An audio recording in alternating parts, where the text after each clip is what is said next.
우리 귀한 분이 한 분 오셨습니다. 최근에 우리 초등부에 아연이라는 친구가 우리 함께 또 신앙생활을 하고 있는데, 우리 엄마 아빠가 또 직장 때문에 서울에서 계시는 거로 알고 있는데, 오늘 또 아연이 또 그리고 그 어머니 문안차 잠깐 부산에 내려오셨다가 저희 교회 방문해 주신 것 같은데, 잠시 방문이라도 우리 김명수 집사님 어디 계시는가요? 예, 우리 좀 감사합니다. 잘 오셨습니다. 우리 아버지와 정리를 한번 보냈으면 좋겠습니다. 우리 옆에 계신 분들하고 한번 인사합시다. 보고 싶었습니다. 예, 보고 싶었어요. 목사가 되어서 우리 성도님들을 섬기다 보면은요, 진짜 행복할 때가 참 있습니다. 언제 행복하고 기쁜가 하면은요, 정말 손톱만큼도 거짓말하지 않고 누구보다도 신실하게 하나님을 의지하고 바라보는 분들과 그 가정이 잘 되는 것을 보면은요, 그만큼 행복한 일이 주의 종에게는 없어요. 예를 들어 함께 나누던 기도 제목에 하나님이 응답을 주셨다든가, 평소 품었던 마음의 소원이 제가 섬기고 축복하는 그 기간에 하나님께서 또 허락을 하셨다든가, 자녀의 문제가 해결이 되고 뭐 건강이 회복되고 그 사업이 하나님의 은혜로 번창하고 형통케 되었다라는 이야기를 성도들로부터 듣게 되면은요, 진짜 밥 안 먹어도 배부르다라는 표현이 딱 그때의 목사의 심정이라고 할 수 있습니다. 근데 반면에 이와 같을 때 목사는 밥 안 먹어도 배부르고 행복하지만 참 속상하고 가슴 아플 때가 있습니다. 역으로 이 신실했었던 성도님이나 그들의 가족이 이 이해할 수 없는 고난이나 어려움이 찾아와서 참 힘들어할 때는요, 목사로서 마음이 참 무겁고 힘들어요. 그리고 목사로서 어떤 도움도 줄 수 없다라는 저의 이 한계 때문에 참 그들의 얼굴조차 바라보기가 미안할 정도로 송구스러울 때가 목사로서 참 많습니다. 게다가 악인까지는 아니라 할지라도 예수를 믿고 교회에 등록은 했지만 좀 성실하지 못한 분들이 있잖아요. 1년에 한 번 정도 교회를 나온다든가, 그리고 세상에서 조금도 믿지 않는 자들과 다를 바 없이 살아가는 그런 신실하지 못하시는 분들이 신실하신 분들보다도 더 잘 되고 있고 또 좋아지고 있다는 모습을 보면은 하나님께는 가끔 목사임에도 불구하고 서운한 마음까지도 들 때가 종종 있습니다. 문제는 이렇게 하나님을 사랑하고 신실하게 살아가는 분들의 어려움을 보면서 미안한 마음을 갖게 되거나, 또 그렇게 대처하시는 하나님에게 섭섭한 마음이 들다 보면은 자꾸 목사이지만 하나님께 말도 안 되는 이런 질문을 던질 때가 참 많습니다. 하나님이 살아계시다면 어째 이럴 수가 있습니까? 하나님이 정말 사랑의 하나님이라면 어떻게 이렇게 불공평한 처사가 일어날 수 있습니까? 하나님, 어떻게 하나님을 그토록 예배하고 하나님 앞에 나와 기도를 하고 하나님을 사랑하는 선한 그리스도인과 그들의 가정에 말도 안 되는 이런 어려움이 계속해서 연일 찾아올 수가 있습니까? 하나님은 어째서 세상의 악과 악인들을 그대로 방치하시고 뒷짐만 지고 바라보시는 것입니까?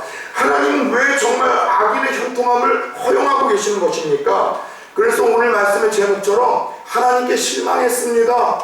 목사이지만 하나님이 하시는 그 처사가 이해가 안 돼서 하나님께 좀 제가 실망스럽습니다 라고 볼멘 소리로 하나님 앞에 서운함을 토할 때가 목사인 저에게도 종종 있습니다. 그렇다면 살면서 여러분들은 혹시 그런 생각 들 때 없습니까?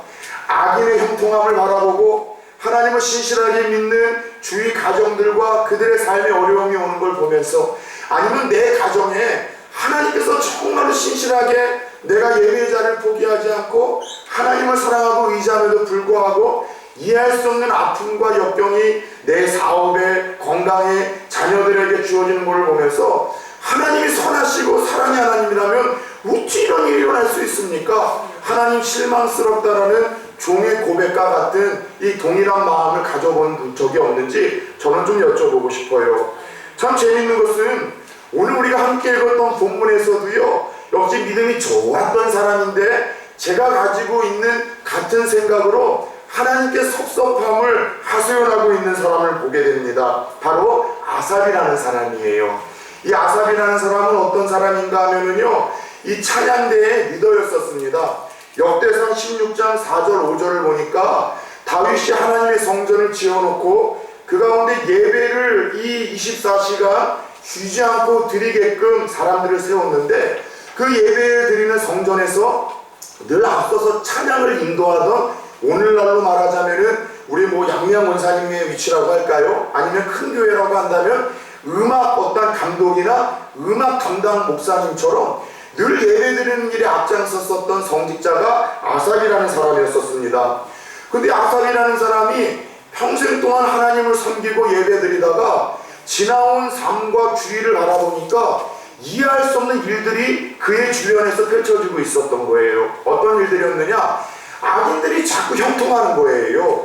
말씀을 거스리며 살고 하나님을 대적하며 살고 믿노라 이야기를 하지만은 믿지 않는 자들과 별다를 바 없는 사람들은 사업도 잘 되고 아프지도 않고 자녀들도 인류돼야 또 자녀들도 좋은 사람 만나 결혼하고 좋은 직장에 취직을 하는데, 하나님을 신실하게 섬겼었던 이나 그런 가정에는 이상하리만큼 되는 일이 없는 것을 보면서 하나님에게 섭섭한 마음을 가져, 정말 하나님이 선하시다면, 하나님이 사랑이시라면은, 하나님이 살아계시다면 어째 이런 일들이 세상에 버젓이 일어나고 있습니까? 이런 속상한 마음을 하소연하고 있는 장면입니다. 아니, 툭 까놓고 얘기해볼까요? 아삽이라는 사람은 하나님이 하시는 일이 이해가 안 돼서 하소연 정도가 아니라 아주 묵직한 돌직구를 하나님에게 던지고 있습니다.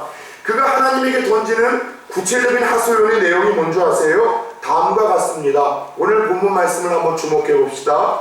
먼저 1절에서 3절을 보면은 권선징악의 하나님이라는 말씀이 믿어지지 않는다는 거예요.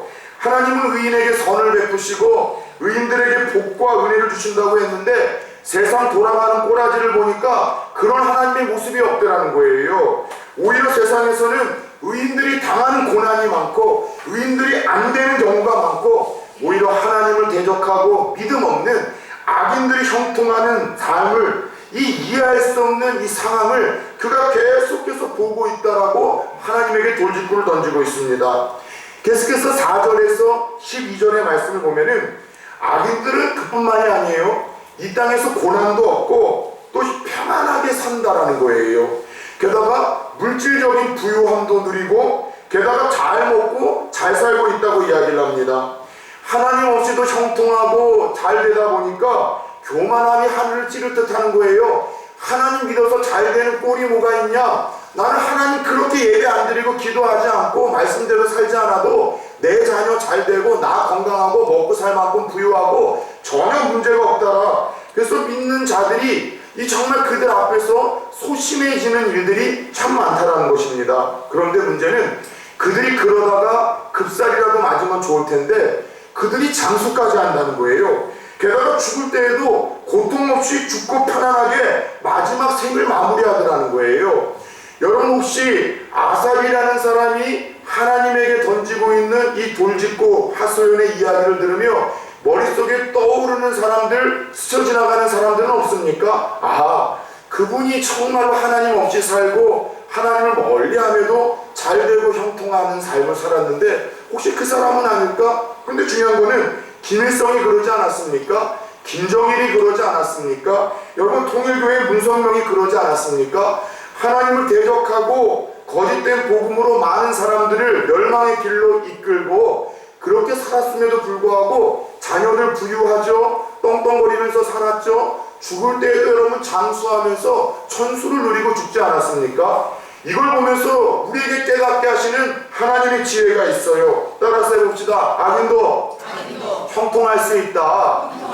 네. 우리는 어려서부터 전래동화를 할아버지 할머니에게 듣고 자라왔고 그와 같은 동화책을 읽다 보니까 권선징악이라는 것이 이 세상에 반드시 일어나야 될 거라는 기대감을 갖습니다.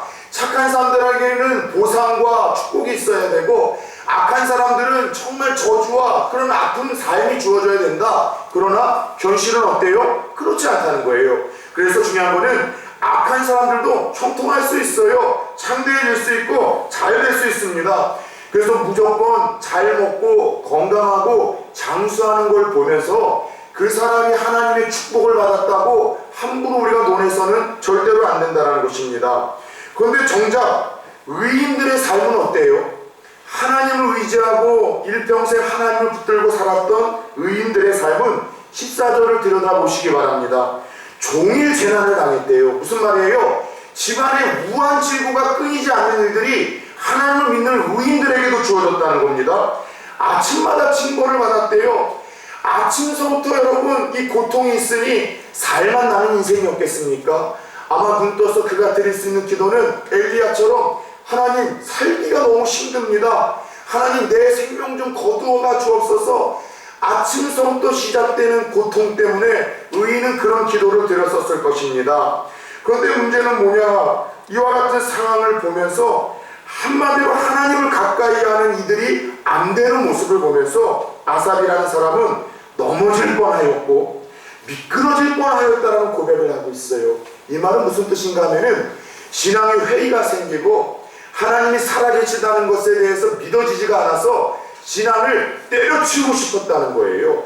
교회를 안 다닐 뻔했다라는 거예요. 내가 믿음을 저버릴 뻔한 그런 위기까지도 그에게 주어졌었음을 솔직하게 고백을 하고 있습니다. 한마디로 오늘 아삽이라는 사람은 하나님께 이런 묵직한 돌직구를 던지고 있는 거예요. 따라서 해봅시다. 하나님에게 실망했습니다. 네, 나 하나님에게 실망했습니다. 하나님, 세상 돌아가는 이 모양을 보십시오. 이게 뭡니까? 하나님 살아계시다면, 사랑이시라면, 하나님이 선하시다면 세상 돌아가는 이 모양 도대체 이게 뭡니까? 하나님 너무나 섭섭합니다. 하나님 실망했습니다. 저는 실제로 청년들을 섬기다 보면은 이와 같은 여러분들 아픔을 들을 때가 참 많습니다. 누구보다도 젊음의 때에 하나님을 의지하고 하나님 앞에 충성되었던 일꾼들이 잘 일이 안 풀리는 거예요. 직장도 번번이 떨어지고 자꾸 가정에는 어려움이 있고 자꾸 삶의 무한질고가 끊이질 않는 겁니다. 근데 교회에서 그냥 주일날 예배 한 번만 드리고 가거나 신앙이 전혀 없는 이들은 자꾸 직장도 잘 되고 좋은 학교 가게 되고 또 남들보다도 앞서가는 것 같으니까 그런 것 때문에 마음이 너무 힘들어서 내가 봉사의 직분을 내려놓고 잠시 잠깐 하나님 앞에서 내가 조금 이 신앙의 회의에 좀 내가 고민하는 시간을 갖겠노라. 그래서 교회를 오지 않고 믿음 흔들리는 아삽과 같은 청년들을 만날 때가 종종 있더라는 거예요. 가정도 자녀도 건강도 사업도 뭐 하나 되는 것이 없어서 다 내려놓고 싶고 예배도 신앙도 다 포기하고 싶고 깊은 삶 속에 아무도 연락이 닿지 않는 곳에 숨어 지나고 싶은 마음이 종종 있더라는 것입니다. 그렇다면 청년들은 그렇다 치더라도 오늘 아삽이라는 사람은 그렇다 치더라도 이 자리에 앉아 계신 우리 성도님들은 어떻습니까? 여러분들도 하나님이 하시는 일들이 이해가 안 돼서 하나님 이게 뭡니까? 섭섭합니다. 하나님, 하나님에게 실망했다라고 묵직한 돌직구를 던지고 싶으신 분들 지금 없으십니까? 아기는 장난 아니게 잘 나가는데 이상하게도 한 번도 예배 한 번 빠지지 않고 열심히 봉사하고 기도하는 내 삶과 가정에는 그냥 삶 자체가 장난인 것처럼 느껴져서 신앙의 회의가 찾아오고 위기가 지금 나에게 찾아오신 분들 혹시 우리 가운데 없는가? 저는 조용히 묻고 싶어요. 중요한 사실은 오늘 이러한 상황들이 아삽이라는 믿음의 사람에게 주어졌을 때 그런 이런 신앙의 위기, 하나님에 대한 믿음의 이 흔들림, 그리고 이런 회의를 어떻게 대처하고 극복해 나갔을까요? 다 함께 이 묵직한 돌직구를 던지며 계속해서 하나님에게 읊조리고 있는 아삽이라는 사람의 고백에 우리가 귀를 기울여 봅시다. 오늘 본문 17절의 말씀을 함께 한번 읽겠습니다. 시작! 하나님의 성소에 들어갈 때에야 그들의 종말을 내가 깨달았나이다. 아멘. 자, 하나님이 하시는 일들이 이해가 안 돼서 실망감이 깊어질 대로 깊어졌던 그 순간 내가 이럼에도 불구하고 계속해서 예배를 드려야 하는가? 계속해서 교회에 나와야 될 이유가 있는가? 신앙의 회의가 찾아오던 바로 그 순간 아삽이 한 일은 뭐였었어요? 그냥 때려치우고 잠수 탔던 것이 아니라 오히려 더 의지적으로 하나님의 성전을 찾아갔다라고 그는 기록을 하고 있습니다. 물론 억지로 의지적으로 기쁘지 않은 마음으로 하나님의 성전을 찾아간 그가 했던 일은 뻔하겠죠. 평생 성전에서 찬양 드리는 일을 했던 이가 뭘 했겠습니까? 습관에 따라서 그래도 하나님을 찬양했을 것입니다. 감사와 기쁨의 기도는 아니지만 하나님에게 섭섭하다고 이게 뭐냐라고 탄식이 섞인 기도를 올렸겠죠. 그리고 하나님이 무엇라 말씀하시는 음성을 그 성전에서 듣기 시작했을 것입니다. 여러분 그거 아세요? 종교 심리학자들이 아주 재미있는 이 결과를 하나 발표했습니다. 우리가 매주일 교회 나오잖아요. 그럼 매주일 예배 자리에 나오면 솔직히 은혜를 다 받는 것은 아닙니다. 솔직히 멍하게 이렇게 딴 생각하고 있다 갈 때도 있고, 그냥 기둥 뒤에서 이렇게 졸다가 갈 때도 있고, 은혜가 안 될 때도 있고, 또 누군가 여러분 꼴 보기 싫은 사람 때문에 온 관심이 그쪽으로 쏠리다가 그렇게 예배 시간이 끝나서 돌아가는 경우가 종종 있어요. 그렇죠? 그런데 그럼에도 불구하고 매주일 교회에 나오는 사람들은 그렇지 않은 사람들과 질적인 차이가 있다는 연구 결과가 발표됐습니다. 수명이 다르대요. 매주일 교회에 습관적으로 나오는 사람들이 그러지 않은 사람보다 수명이 더 장수를 하고, 병에 걸렸을 때 치료의 속도가 더 빠르다고 합니다.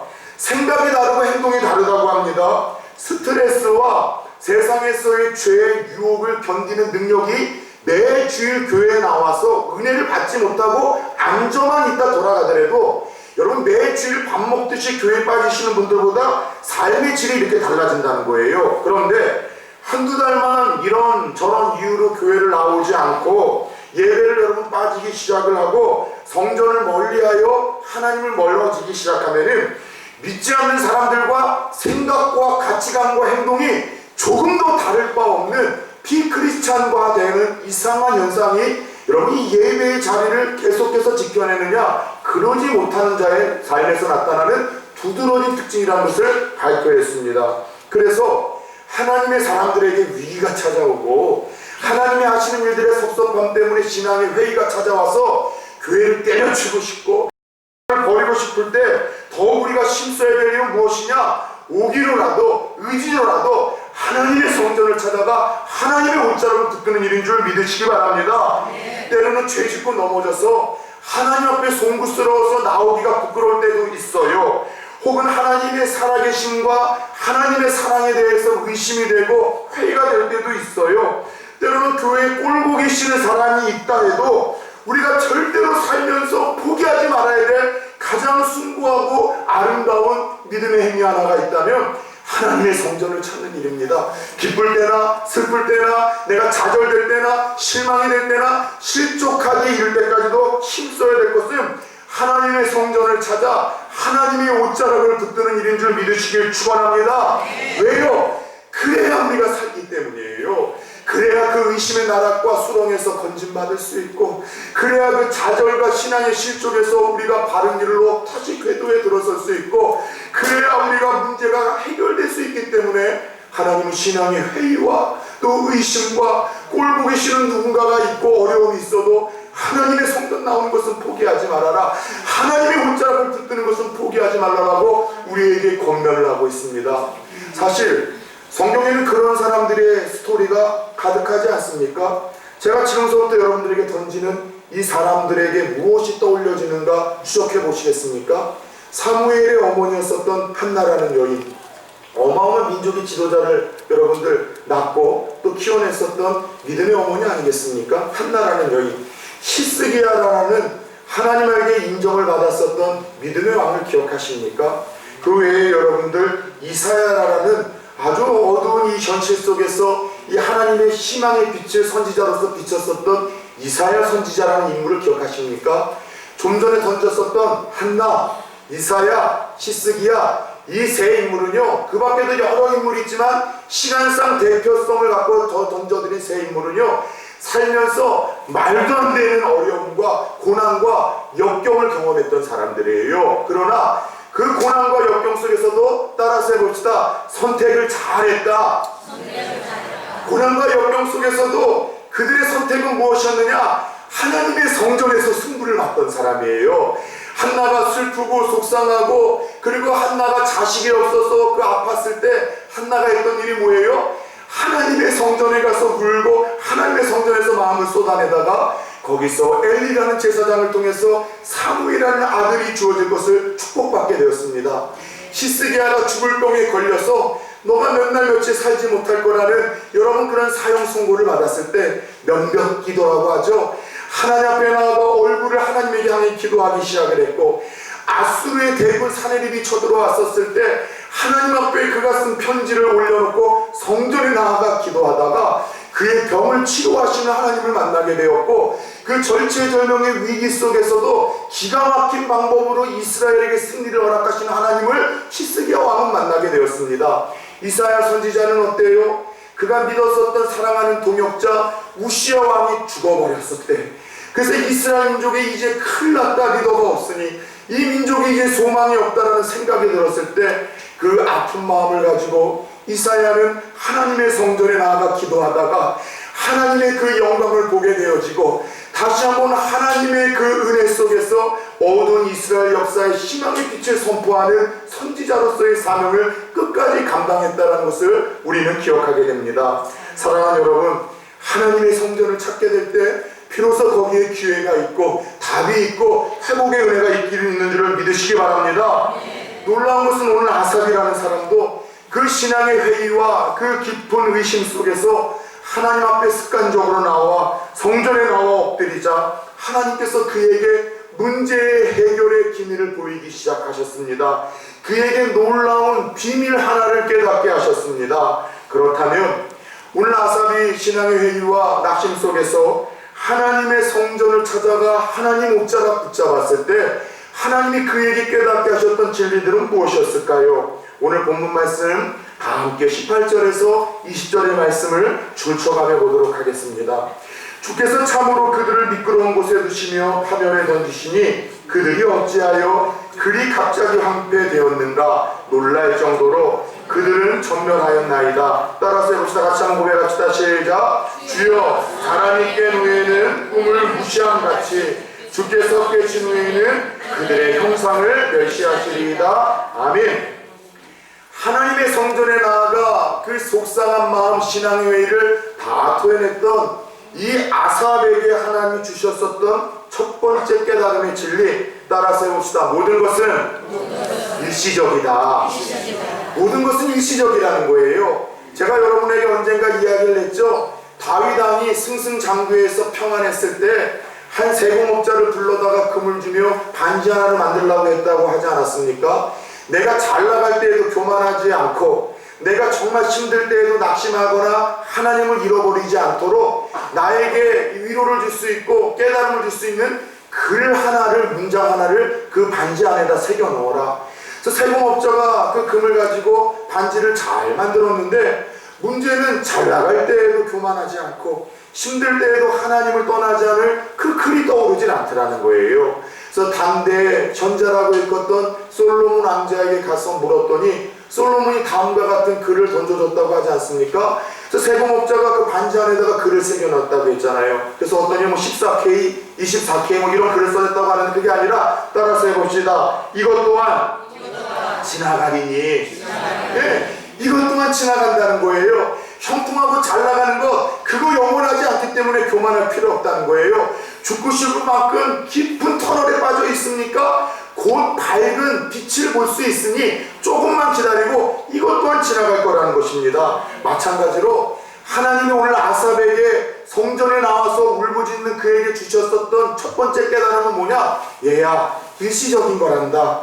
악인의 형통함도 일시적이고 의인들이 받는 고난도 영원한 것이 아니라 잠시 잠깐이란다. 지속되어지지 않는단다. 따라서 우리 또한 하나님 앞에 섭섭함이 있을 때마다, 서운함이 있을 때마다, 실망스러운 일이 있을 때마다 이것 또한 곧 지나가리라는 이 말씀을 붙들고, 혹은 내 주위에 악한 이들이나 신실하지 않는 이들이 나보다 앞서가는 것 같고 잘 나가는 것 같고 형통한 것 같아서 하나님의 공평하심에 대해서 자꾸 의심이 될 때마다 이것 또한 지나가리라는 이 하나님의 말씀을 붙들고 흔들리지 않는 하나님의 백성들이 되어질 수 있기를 예수 그리스도의 이름으로 축원합니다. 옆에 계신 분들하고 인사합시다. 힘내세요. 이것 또한 지나갑니다. 힘내세요. 이것 또한 지나갑니다. 이 말씀이 우리에게 잘 나갈 때에는 겸손함의 말씀이 되고 힘들고 어렵고 회의가 될 때에는 그럼에도 불구하고 하나님의 사랑에 대해서 확고한 믿음을 가질 수 있는 주의 진리와 약속되기를 축원합니다. 두 번째 성전에서 깨달은 그의 진리는 무엇입니까? 오늘 말씀을 계속해서 보면 결국 공의로운 하나님의 심판이 있다는 거예요. 하나님의 가장 이 무서운 징계, 심판 가운데 가장 무서운 징계와 심판은 무엇이냐? 유기라는 심판이에요. 이게 뭐냐면 버려두는 거예요. 방치하는 거예요. 그냥 그렇게 살다가 죽도록 내버려 두는 거예요. 악한 자들은 악한 방법대로 하나님보다 세상을 살아가면서 그렇게 살아가도록 방치하고 혼내지 않고 맷때리지 않는 것, 그것이 최악의 벌 중에 벌이라는 거예요.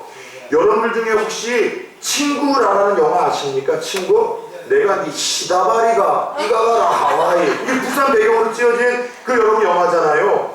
거기서 그 조폭 주인공이었었던 유호성이 학교에서 선생님을 때리고 여러분들 학교에서 정학을 당했었습니다. 학교가 잘렸어요. 그런데 그 학교에 나오지 않는 그 유호성이라는 그 불량 학생을 그 친구 하나가 집으로 찾아왔을 때 옥상에서 담배를 피며, 아마도 느끼면 감만동이라든가 뭐 그런 데 아닐까 싶어요. 감만마을. 담배를 피면서 이런 얘기를 해요. 내가 어렸을 적 우리 아버지가 깡패 이 보스였기 때문에 집안에는 똘마니 삼촌들이 바글바글 했다는 거예요. 언제나 깡패 똘마니들이 있잖아요. 이렇게 그 보스를 이렇게 보위하는 집에 그 깡패들 삼촌들이 진짜 많았대요. 그런데 어느 날 일주일 동안 자기가 가출을 했다가 중학교 들어왔는데 그 많은 삼촌들 중에 너 이 자식 그따위로 살지 말라고 자기에게 혼을 내거나 매를 때린 사람이 한 명도 없었다는 거예요. 그러면서 뭐라고 이야기하는가? 그때 그 삼촌들 중에 누구라도 나한테 관심을 갖고서 너 그렇게 살아서는 안 된다,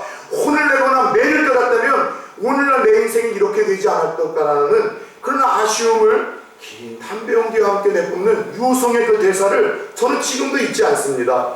여러분, 하나님 앞에서 내가 멀어졌는데, 예배의 자리를 떠났고 기도의 자리를 떠났고 말씀의 자리를 떠났는데 이상하게 무언가 더 잘 되고 있습니까? 천만의 말씀, 100% 그거는 망하고 있다는 징조입니다. 여러분, 하나님 앞에서 더 잘 되는 것이 아니라 하나님이 내버려둔 거예요. 그런데 오히려 내가 하나님을 멀리하거나 예배 자리를 소홀히 하거나 말씀에서 내가 벗어날 때 자꾸 누군가 인간적인 관계에서 아픔을 당합니까? 자꾸 몸이 아픕니까? 되는 일이 없이 자꾸 그런 문제가 생깁니까? 하나님이 여러분을 포기하지 않고 있다는 거예요. 조금이라도 멀어지지 말라고 하나님께서 여러분을 관심을 갖고 혼내시고 계시고 여러분을 하나님이 지키시고 계시다는 사실을 기억하셔야 됩니다. 따라서 악인들이 하나님을 멀리하고 하나님을 떠났음에도 불구하고 형통한 모습을 보면서 우리들은 부러워하지 말라는 거예요. 그들의 삶을 동경하지 말라는 거예요. 왜요? 결국 하나님이 버려뒀지만 하나님의 진노가 차고 찼을 때 악인들을 향한 심판은 갑자기 한순간에 일어날 것이요, 그리고 그들은 하나님 앞에서 반드시 진노를 쌓고 있다는 사실을 기억하며 애매한 고난을 당하는 의인들은 하나님의 위로가 있을 것이고 보상이 있을 것이고 마침내 합력하여 선을 이루시는 하나님의 은혜가 있을 것이다. 이 공의로운 하나님의 심판이 있다는 것, 반드시 이것은 일어난다는 것을 너희가 기억하고 의심하거나 낙심하거나 회의하거나 하나님의 손을 붙드는 일을 소홀히 하지 말라라고 하나님이 말씀하시는 것을 성전에서 아삽이라는 사람은 듣게 됩니다. 계속해서 아삽이라는 사람이 성전에서 깨닫게 된 주의 음성과 진리는 무엇입니까? 오늘 본문 말씀 28절을 같이 한번 읽어볼까요? 시작! 하나님을 가까이 하니 내게 복이라. 내가 주 여호와를 나의 피난처로 삼아 주의 모든 행적을 전파합니다. 아멘. 수요일날 한번 들려줬던 얘기인 것 같아요. 저는 고등학교까지 강화도에서 지내다가 대학교 이후로는 거의 외지에서 생활을 했습니다. 대학교 4년, 대학원 3년, 그 밖에 모든 사역도 서울이나 인천에서 하다 보니까 지금은 어머니가 인천에서 살고 계시지만 그때는 섬에 사실 때 자주 찾아뵙지를 못했어요. 일주일에 한 번이나 2주에 한 번 잠깐 가다 보면은 이 막둥이 아들을 볼 수 없다는 섭섭함 반, 재미 반 삼아서 어머니가 별명 하나를 줘줬어요. 나그네라고.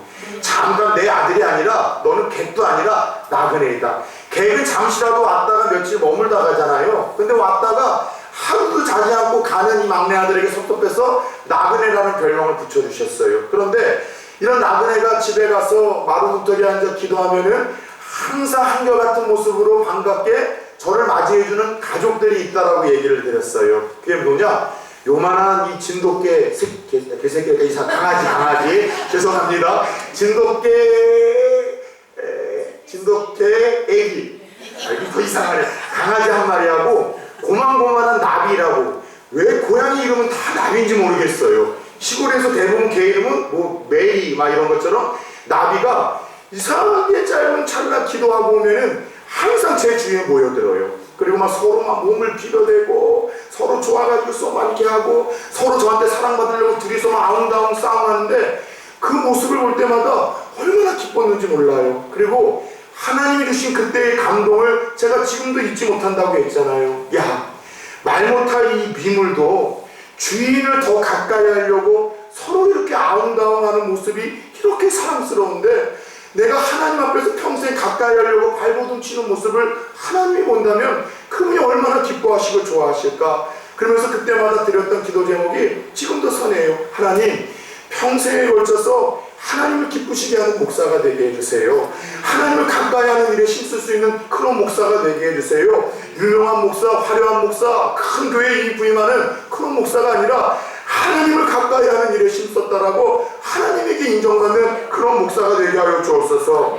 사랑하는 여러분, 왜 하나님을 가까이 하는 것이 최고의 복이 되겠습니까? 하나님을 가까이 하지 아니하면은요, 멀리하는 자에게는요 망함이 있기 때문입니다. 하나님을 멀리하는 자들의 그 일생을 보시기 바랍니다. 잘 되는 일이 있습니까? 어려워요, 힘들어요, 아픔이 있고 눈물이 있습니다. 하나님 떠나고 예배의 자리를 떠나서 잘된 영혼이 있다라면은 결국 그 끝이 잘된 영혼이 있다면 저는 여러분 믿어지지를 않아요. 두 번째, 왜 하나님을 가까이 하면 복이 되느냐? 하나님을 가까이 하는 자들에게 약속하신 축복이 있기 때문입니다. 하나님을 가까이 하는 자들에게 주께서 약속하신 은혜가 있기 때문입니다. 그것이 어떤 은혜예요? 오늘 말씀 23절을 보니까 따라서 해봅시다. 나의 오른손을 붙드십니다. 하나님을 가까이 하는 자에게 주시는 최고의 축복은 하나님의 오른손을 붙드신대요.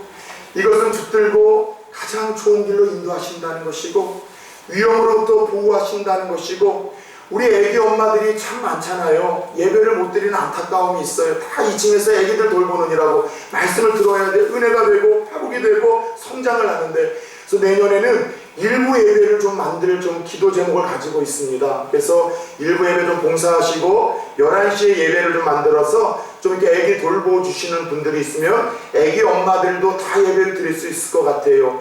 그래서 애기들 손잡고 우리가 항상 다니잖아요. 손을 잡는 거에는 어떤 의미가 있어요? 내가 좋은 길로만 인도해 줄 거야. 내가 너를 위험으로부터 보호해 줄 거야. 때로는 돌부리에 걸러 넘어지더라도 다시 일으켜 세워준다는 그 의미가 오른손을 붙드는 그 행위 하나에 담겨있는 것처럼 하나님을 가까이 하는 자에게 오른손을 붙들어 주신다는 것은 하나님이 우리를 인도하신다는 것이요, 보호하신다는 것이요, 때로는 돌부리에 자빠지고 죄 가운데 넘어질지라도 한 번 더 일어날 수 있도록 기회를 주신다라는 이 말씀이라는 사실을 여러분 깨달으시기를 축복합니다.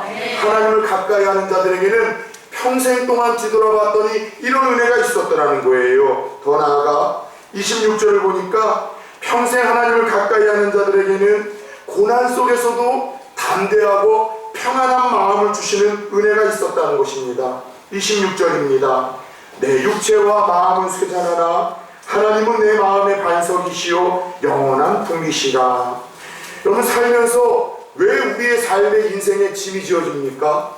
왜 우리의 삶이 공고하고 자꾸 어려워지고 우리의 삶이 자꾸 무언가 문제가 생기기 시작합니까? 첫 번째는 하나님이 나시고 나를 하나님이 지금 내버려 두지 아니하시고 관심을 갖고 있다는 증거인데 내가 하나님으로부터 멀어졌기 때문이에요. 하나님을 가까이 하지 못하기 때문에 내 마음에 평안함이 없고 예수 믿어도 안식이 없고 기쁨이 없다라고 이야기를 합니다.